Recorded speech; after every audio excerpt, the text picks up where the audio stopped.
talk about today is something that is it's very meaningful to me, but I think it's meaningful to everybody, and that is how to live a life of passion and purpose. I know we have men in the room too, but most women, I will say, and men, I mean, we go through lives, and tell me if this you can relate to. I know this was my life for a while. You wake up, you go to work, you take the kids to school, you pay the bills, you come home, you make dinner, you put the kids to bed, you go to bed, and then the next day it starts all over again.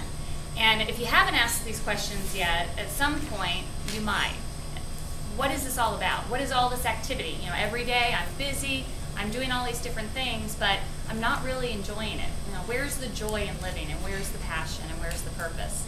So what I want to do today, and we're going to do this through some activities, is help you figure out what, if you don't already know, many of you are entrepreneurs, so you are already doing possibly something that is your passion and something that you're really excited about.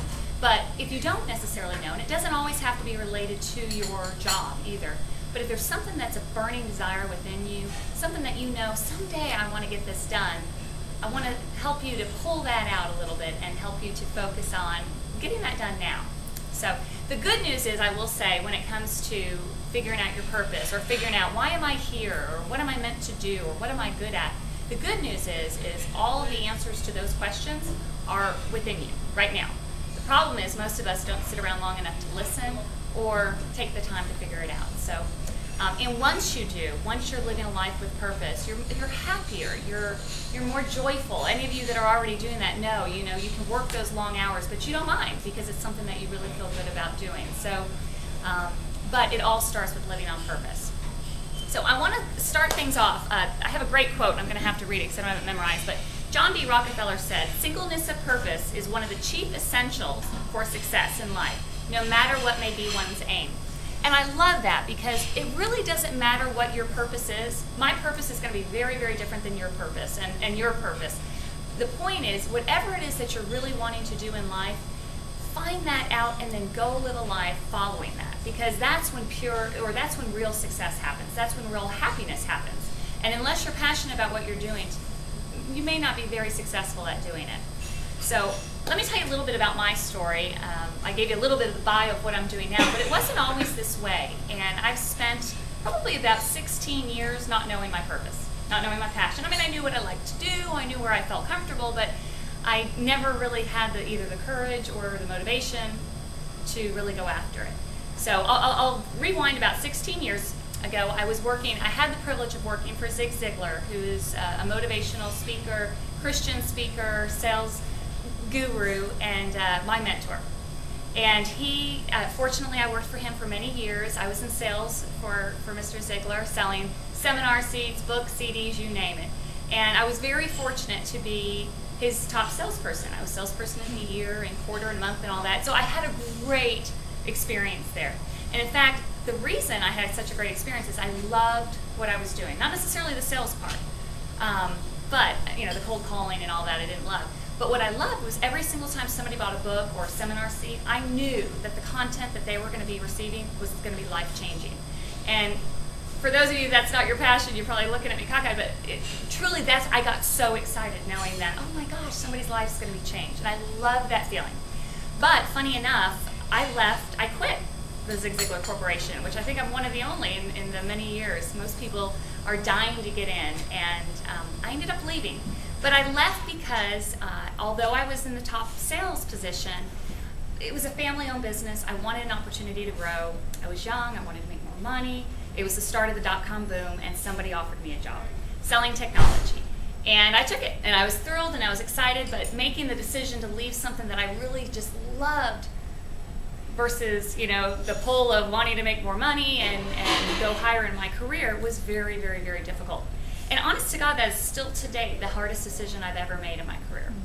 But I have no regrets, because over the last 11 years since I've been gone from there, I have gone through all kinds of different things, and I have gone through the peaks and the valleys of, trying to figure out, what is it I'm here to do? Yes, I'm a mom. Yes, I'm a wife. I'm a daughter. I'm a sister. I'm a friend.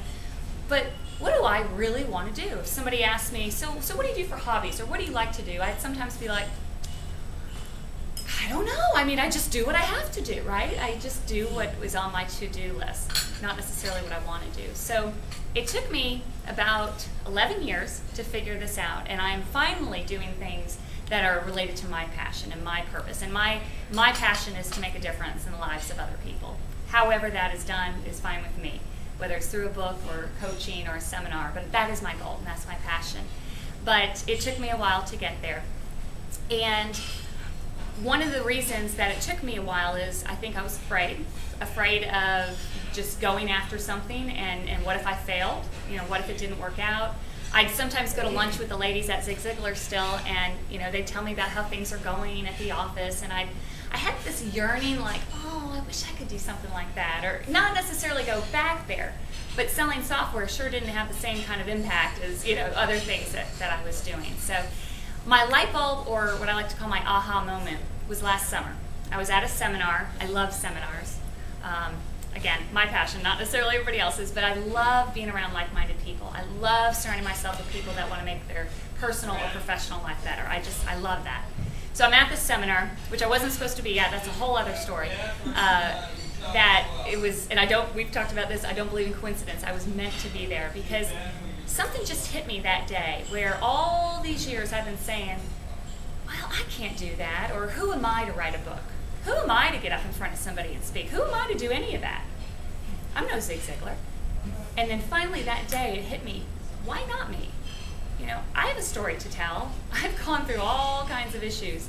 I wrote a book called Winning in Life. It doesn't mean I'm a winner in life. It means I have gone through the hills and the valleys, and I have just discovered some things along the way that are enabling me to live a better life. So that moment hit, I went home. I literally always wanted to write a book. It's just something, I always had a book in me, and I would say to friends, you know I'm supposed to write, but I just have nothing to say.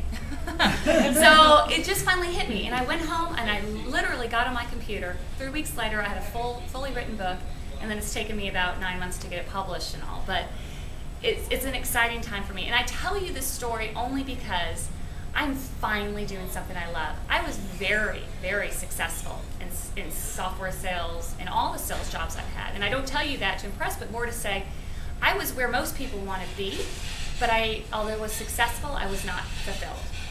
And life is so short, so you really need to be fulfilled. You can do things that are that may pay the bills, but if you're not doing something for yourself, then life can be pretty not as happy as it could be. So what I want to do today, and I don't know if all of you have a pen, or I put some paper down. I have some questions that I want to ask you. Now this is meant to be a self-reflection activity, and usually when I do this speech, it's at a seminar where people have notebooks, but there are some questions that you can ask yourself that will really help to bring out possibly what's inside of you that could be your underlying passion. And so what I want to do today is help you to do that, help you to look deeper inside, and help you to answer some of these questions that on the surface seem very basic and insignificant. But I guarantee if you go home, because there won't be time today, if you go home and really sit down with yourself and really allow yourself to answer these questions, you will hear your deep inner self and you will feel something, I can guarantee you. So question number 1. What interests you the most? I want you to write down everything, and don't think in terms of a job. If you like gardening, if you like to read, if you like movies, whatever it is you like, I want you to write it down. You know, what makes you curious?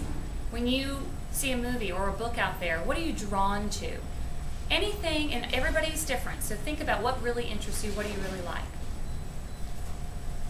If you don't have time to write these questions down, I can get these to you afterwards. I can definitely send them out. The question number 2 is, what would you do if you could not fail? There's no chance of failure. You're guaranteed to be a success. And you had all the money in the world, meaning there's no excuse. You couldn't fail, so there's no fear there of not doing the right thing. But the main thing, how many of us have excuses of, oh, I really want to do that, but I either don't have the time or I don't have the money. I know I did that for many years. So what would you do if you had all the money, your bills were paid, you had so much in the bank that you could do whatever you wanted? What would you do? Now this might be hard because some of these answers, some people may know, and some of you may already be doing this today. But it sometimes, excuse me, it sometimes takes a while to figure it out, though.